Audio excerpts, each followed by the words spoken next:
Welcome or welcome back. If you're new here, my name is Jennifer and we're working on springtime gnomes. This is the first door hanger and there's 2 door hangers in the kit. But I've just been doing bits and pieces of just like how-to for this kit, and last week we worked on working with Pellin, which is this white stuff right here. So this week we're going to be talking about braids. Now, if you've ever done this type of embroidery, let me know down below. Basically, what we're working with is these. This is a stuffed piece. Both of these are stuffed. And as you can see, we have embroidery here. Now, if I flip this over, you will see the work in the back. And that's because we're creating kind of like this quilted effect. And that's what we'll be working on today. Let me zoom in just a little bit more.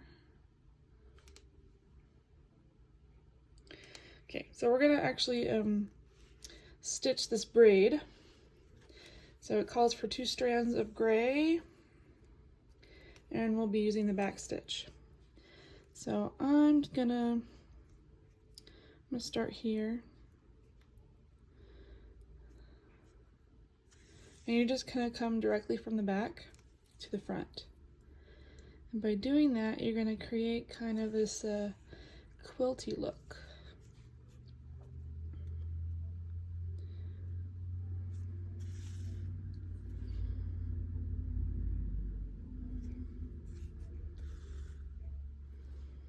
I did notice that some of the stamps are a little faded on the white for some reason.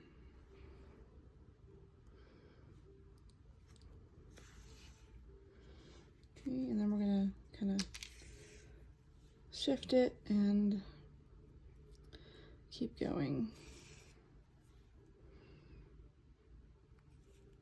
So I'm going through the back. And I'm just going to continue this pattern all the way down.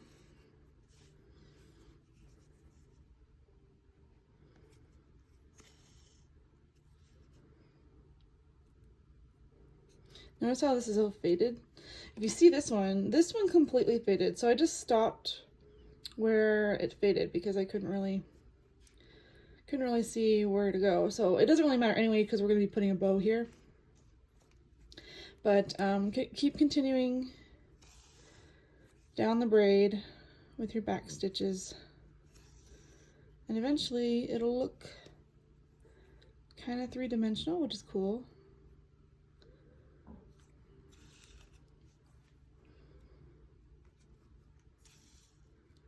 Okay, so keep going, and when I come back we will be finished with the embroidery on the braid, and then we're going to attach the braid to the gnome. All right, here is the finished embroidery on the braid. Don't mind this, it's gonna get covered up by a bow. But, so you can see where we need to put it, and it's a little vague because some of the dots, like this, there's no dots here, so you kind of have to guess a little bit, but I want it to look nice, so when you look at it, do the braids make sense?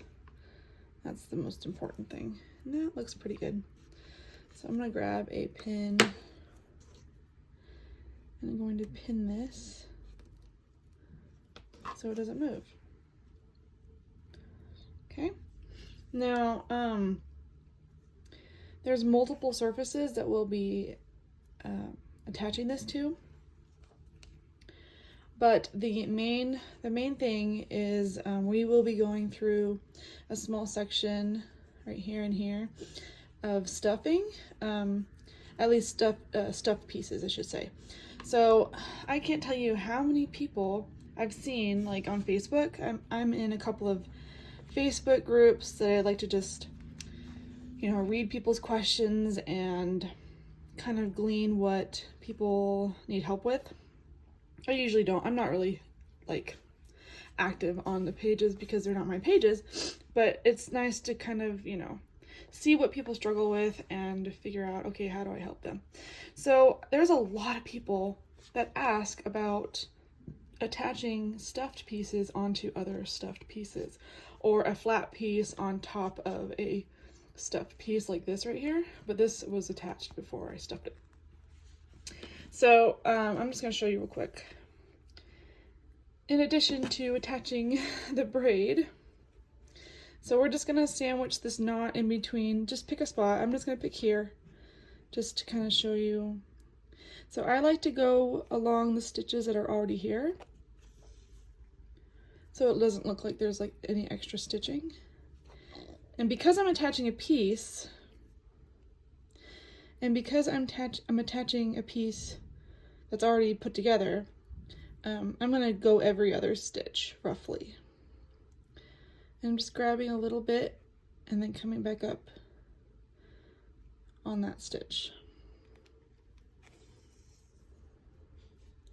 So when you're attaching completed pieces onto something, you don't need as much reinforcement. So I'm only going to go down to here, and then I'm going to go kind of across like this. I'm going to go into the green, across, and then back up at this stitch, like that. Normally, if I were to do this without, you know, smartly, if I was smart, I would start here and stop here. But if you're like me and you started here and you're like, oh, how do we get over? You just do what I just did. So I'm doing it the hard way. So same rules apply with appliquing. And this is a stuffed piece, and notice how I'm not going all the way through. You can see my stitch right here. I'm just picking up and then coming up again. And that way it doesn't hurt the 3D effect of the stuffing. Probably take that out now. And then applique as you normally would. So I'm actually going to go over like that because this does meet up with the edge. We're almost done. So I am going through the back and then coming back up again. And this part will be covered up, so it doesn't have to look pretty, but I do my best anyway, just because that's the kind of crafter person that I am. Go down, come back up again, and we're about to where we started. Maybe one more stitch in there, and then we can tie off.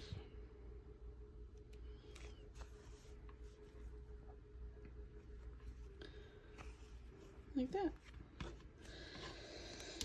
And then we can tie it off in the back. Just grab a little bit back here, make your knot.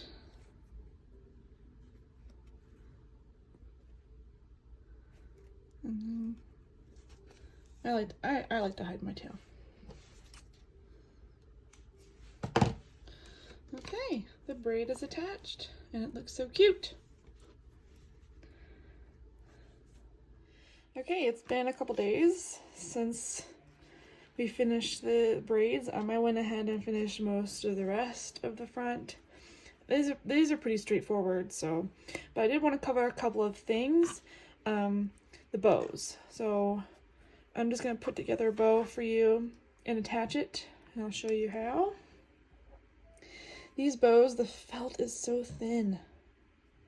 So we're going to fold that in half. And then fold it over like that.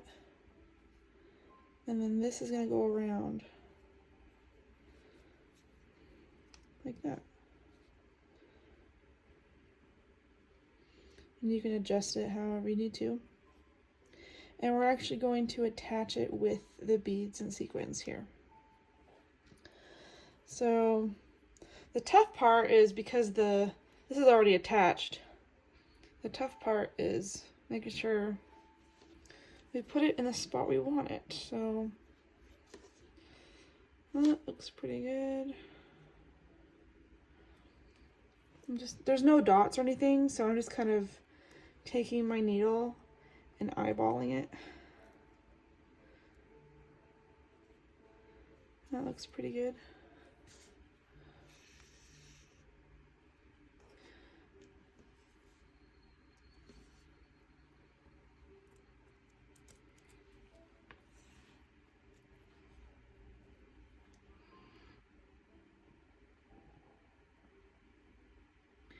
And I'm going straight through the braid, stuffing it in all.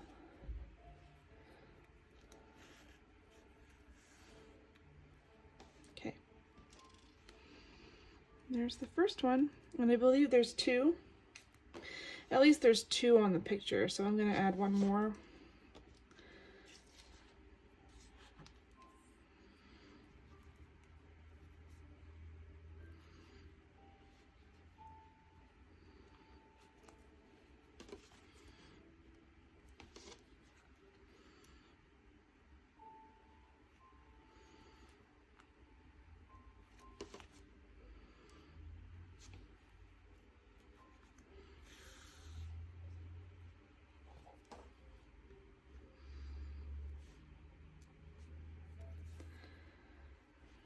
Okay.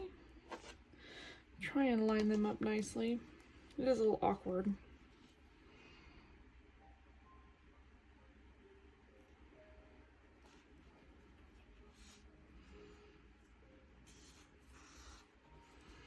Okay.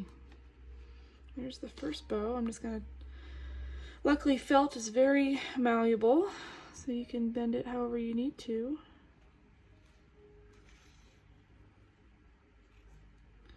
And it'll go back.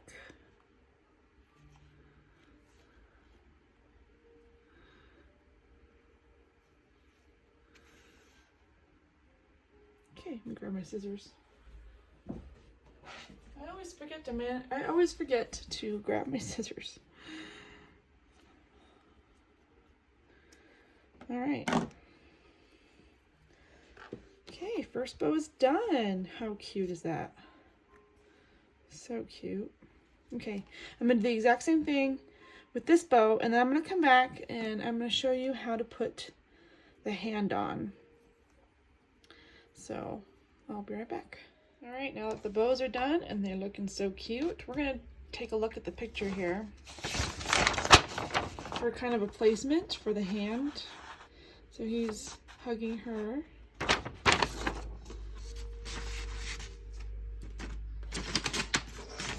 I have this already. So this, you fold this over and you stuff it a little bit, and then there's a little bit of embroidery on here, but looks like it's gonna go like that.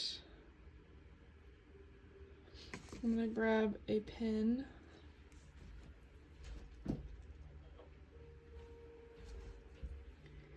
And kind of just pin it where it looks like it would naturally sit. How cute! And then since my tail is here, I'm actually going to move my tail inside here, and I'm going to pop it up right here. And I'm actually going to put stitches back here to really reinforce it.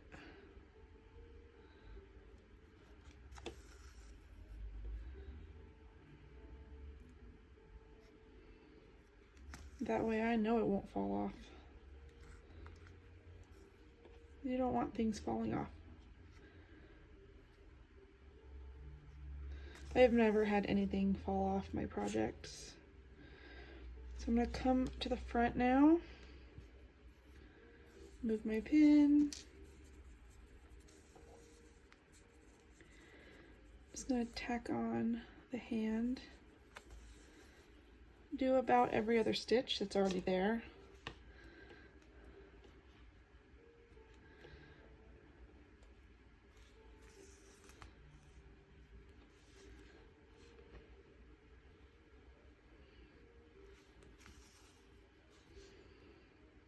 I'm going to go to the back again, and I'm going to make my knot. And luckily this is a very small piece, so I'm not worried about it going anywhere. But that's how you put pieces on that are hanging over. That's actually a really common question that I see. How do you attach something that's hanging over? Well, I just showed you. Pretty simple. Okay. And with that, this adorable little door hanger is finished. So cute. So I'm going to start on this second one. And the same rules apply. So I might make 1 or 2 more videos on this depending on what goes on. So if you look at the chart, it does look different. So instead of a couple, there is a mushroom house and then a little mushroom girl. And she has the same, it looks like about the same type of design, just by herself and then with the mushroom house. So I hope you enjoyed this video. Give it a thumbs up if you did. And I will see you in the next one.